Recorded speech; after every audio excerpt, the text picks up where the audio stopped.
后天。废话。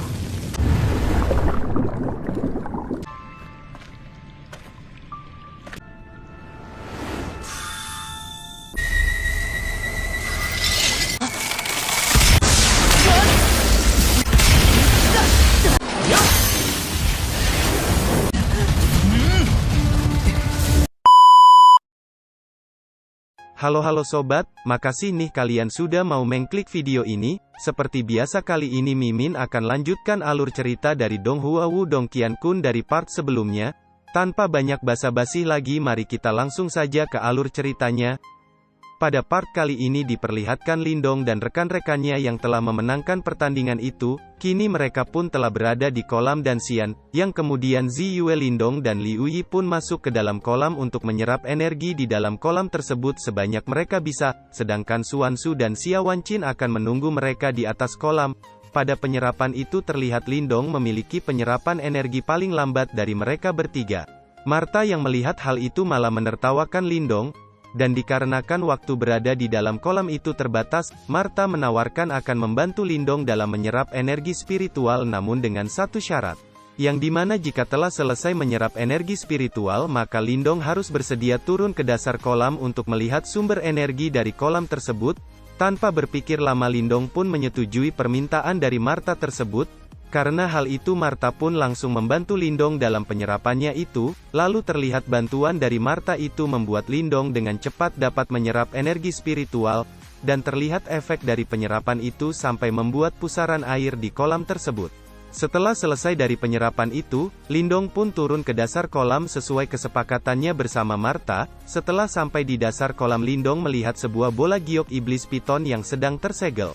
Lindong yang melihat giok itu pada awalnya tak ingin mengusiknya dan akan segera pergi, namun Martha mengatakan kepadanya kalau iblis ini tidak berbahaya karena sedang terluka, dan ia mengatakan lagi, kalau sebagian energi yang diserap Lindong di kolam ini berasal dari bola mutiara yin dan yang berada di belakang iblis tersebut. Martha mengatakan lagi jika Lindong dapat memiliki mutiara tersebut maka dalam waktu 3 bulan, Lindong akan mencapai tingkat Yuan Yin. Namun karena mutiara tersebut diselimuti jiwa iblis, maka Martha harus terlebih dahulu menyerapnya agar Lindong dapat mengambil mutiara tersebut. Martha meminta agar Lindong menyalurkan sebagian energinya kepadanya agar ia cukup kuat untuk menyerapnya. Ketika pada proses penyerapan itu, tiba-tiba segel dari iblis piton menjadi hancur sehingga membuat iblis ular itu terbebas. Karena itu iblis itu pun langsung menyerang Martha. Kemudian Martha mencoba untuk mengalihkan perhatian iblis itu agar Lindong dapat mengambil mutiara yin dan yang tersebut. Akan tetapi Lindong terlihat ragu untuk mengambilnya. Karena itu Martha pun kembali ke tangan Lindong untuk menggunakan rencana cadangan. Pada awalnya Lindong menyangka kalau Martha telah menipunya, namun tak berselang lama pancaran cahaya keluar dari tangan Lindong, yang ternyata itu adalah Martha dengan wujud yang berupa seekor naga raksasa. Yang kemudian Martha pun langsung menyembur iblis ular itu dan lalu menyerapnya. Setelah itu Lindong pun mengambil mutiara yin dan yang itu dan pergi dari tempat itu. Setelah mereka kembali, Xia Wanqin Yue serta yang lainnya terlihat khawatir karena melihat Lindong yang terlihat pucat karena terlalu banyak menyerap energi spiritual dari kolam dan Xian. Namun Lindong mengatakan kalau dirinya baik-baik saja, lalu ia mengatakan, asalkan ia dapat segera naik tingkat lebih tinggi lagi dan bisa mengalahkan Wei Tong dari Sekte Serigala Darah apapun akan ia lakukan. Lalu Xia Wanji mengatakan bahwa Sekte Serigala Darah juga merupakan musuh bubuyutan mereka, dan Lindong yang telah berhasil membantunya mendapatkan kolam dan Xian, ia bersedia untuk memberi bantuan apapun kepada Lindong. Di akhir pembicaraan mereka Xuanzu memberikan Lindong sebuah kitab langka dari pelelangan kemarin yang berisi teknik-teknik rahasia, agar nantinya dapat dipelajari oleh Lindong, untuk melawan Wei Tong. Pada malam harinya Lindong pun mempelajari kitab yang diberikan Xuanzu untuk mengendalikan energi yang ia serap sebelumnya, dan kemudian ia pun kembali masuk ke dalam dimensi rubah, dan ia melihat bayangan dirinya yang kini telah muncul kembali. Lalu terlihat bayangannya itu telah membuka aliran energi spiritual tingkat 22 Vena. Karena itu Lindong pun mengikuti bayangannya tersebut, dan alhasil ia pun juga dapat membuka aliran energi spiritual tingkat 22 Vena. Karena itu ia pun mencoba menggunakan mutiara yin dan yang ia dapatkan dari kolam dan Xian. Yang dimana ia mencoba memurnikan mutiara itu dengan menggunakan energinya. Walaupun sempat gagal, ia kembali mencoba dengan mengerahkan seluruh kekuatannya, dan alhasil ia pun berhasil memurnikan mutiara tersebut, yang kemudian ia pun langsung menelannya. Dan terlihat energi spiritual milik Lindong meningkat sangat pesat, dan bahkan segel kehidupannya sekarang telah menjadi 2, karena itu ia pun sangat yakin kalau dalam pertarungan nantinya ia pasti dapat mengalahkan Wei Tong. Lalu pada siang harinya Xuanzu mengajak Lindong ke tempat pelelangan, dengan mengatakan kepadanya kalau ada orang yang ingin menemui dirinya, dan ternyata orang yang ingin menemuinya tersebut ialah keluarganya yaitu kakek ayahnya dan adiknya. Setelah Xuanzu pergi, kakek Lindong langsung menyerangnya, dengan tujuan untuk mengetes sudah sejauh mana kekuatan Lindong meningkat. Setelah beradu kekuatan keluarganya takjub dengan peningkatan Lindong, yang dimana sekarang Lindong telah mencapai tingkat Yuan awal. Lalu kakek Lindong menjelaskan kalau dalam sejarah di klan mereka Lindonglah orang termuda yang mencapai di tingkatan tersebut. Singkat bacotan, hari pertarungan antar Lindong dan Wei Tong pun tiba, dan terlihat selain dari keluarga Lindong terdapat juga banyak orang yang datang untuk menyaksikan pertarungan tersebut, dan tidak diduga di belakang keluarga Lindong terdapat orang suruhan dari Wei Tong. Lalu Lindong dan Wei Tong pun memasuki arena pertarungan dan bersiap untuk bertarung dengan mengeluarkan energi mereka masing-masing, dan kemudian mereka pun langsung baku hantam.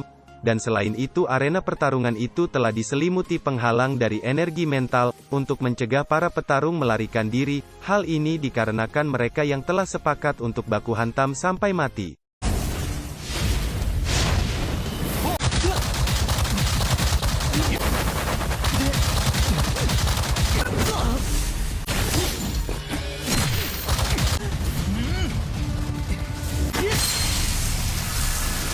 Pada pertarungan itu Lindong dibuat kewalahan dari serangan-serangan Wei Tong, karena hal itu ia pun menggunakan teknik terkuatnya yaitu teknik Borkeong, yang telah diajarkan Martha di part sebelumnya. Wei Tong yang merasakan serangan itu sangat kuat, ia pun menggunakan rencana cadangannya yaitu menyuruh orangnya untuk menyandra adik Lindong yang sedari tadi berada di belakang keluarga Lindong. Karena hal itu Lindong pun kehilangan konsentrasi bertarungnya. Karena itu serangan-serangan dari Wei Tong terus memojokkannya. Di saat-saat itu Lindong pun mengingat teknik jarum dewa yang dipakai Guying dapat menembus penghalang energi mental.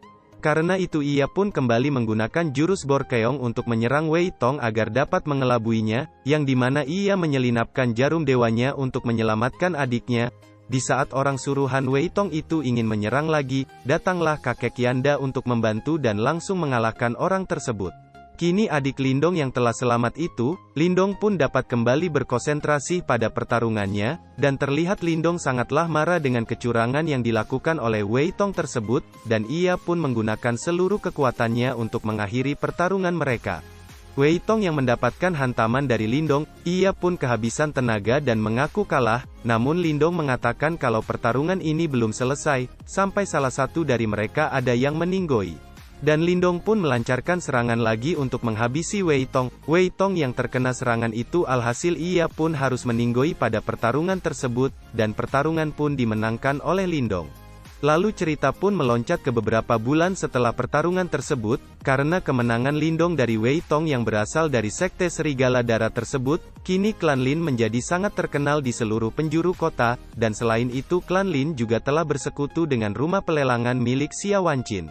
Sementara itu Lindong kini berada di kediaman kakek Yanda untuk minum teh bersama, dan terlihat mereka saling menggunakan kekuatan telekinesis untuk menuangkan teh ke dalam gelas, dan kakek Yanda menjelaskan kalau kini menurutnya kekuatan mental milik Lindong mungkin setara dengan dirinya, yaitu kekuatan mental tingkat 4, dan ia berkata kepada Lindong untuk terus meningkatkan kekuatannya tersebut karena di dunia ini masih terdapat tingkatan yang lebih tinggi lagi, dan bahkan dirinya tak punya kesempatan untuk mencapainya. Lalu Sin pun beralih ke pegunungan dan memperlihatkan seorang lelaki, yang dimana orang tersebut memiliki kekuatan mental yang sangat tinggi, dan diperlihatkan dirinya dapat menebas sebuah gunung yang jauh dari dirinya. Lalu ia pun didatangi oleh seekor burung yang membawa sebuah surat yang berisi mengenai makam Nirvana. Di tempat lain juga terlihat seorang wanita yang sedang berada di atas air, yang dimana ia juga mendapatkan pesan yang sama yang muncul dari bunga teratai. Dan cerita dari Wudong Qiankun season 1 pun selesai, dan selanjutnya kita akan lanjutkan lagi di season 2-nya ya. Dan Aing CF pamit undur diri, bye-bye.